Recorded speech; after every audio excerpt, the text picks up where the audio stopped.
Joe Bulldog Antinore established his reputation as a great athlete as a sophomore when he ran 80 yards for a touchdown against the league champion Brighton Barons.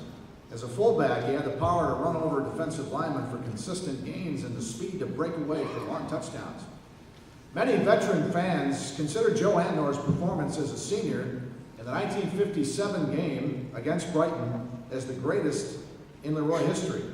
He ran over people, carried them on his back, and put on a display of power rarely seen in the game of football.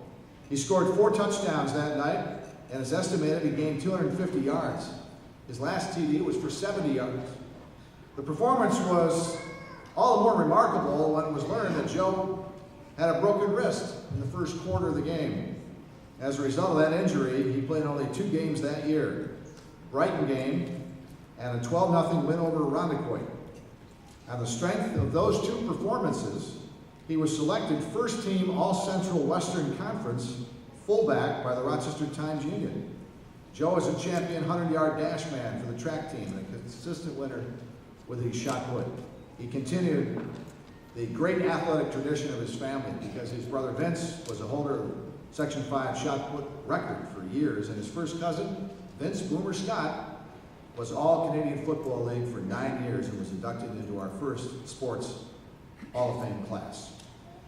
Accepting the award for Joe Bulldog Antinore, Maryann Hann, niece of Joe, and Maryann will speak for the family.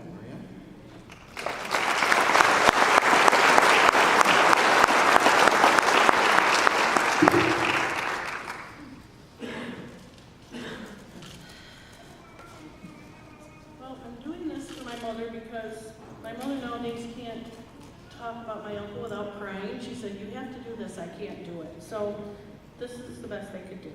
On behalf of my Uncle Joe, Bulldog Antinore, I would like to thank you from the bottom of my heart for honoring him with this induction. He was so proud of his years playing football for LeRoy.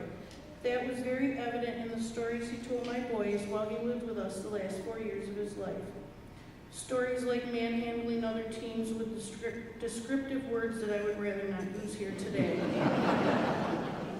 Telling Jake Lathan that if he didn't open up a hole for him on the field, he was going to run right up his back.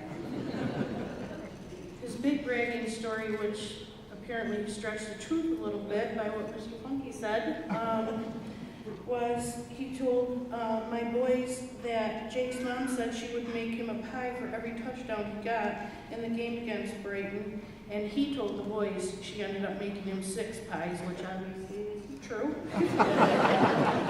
Jake said his mom was so excited she wet herself that game.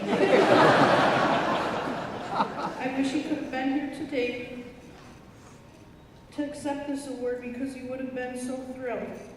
When he lost his leg to diabetes, that still did not stop him from leaving my driveway on Friday nights to make the trip to LeRoy, wheelchair in tow, to watch his alma mater.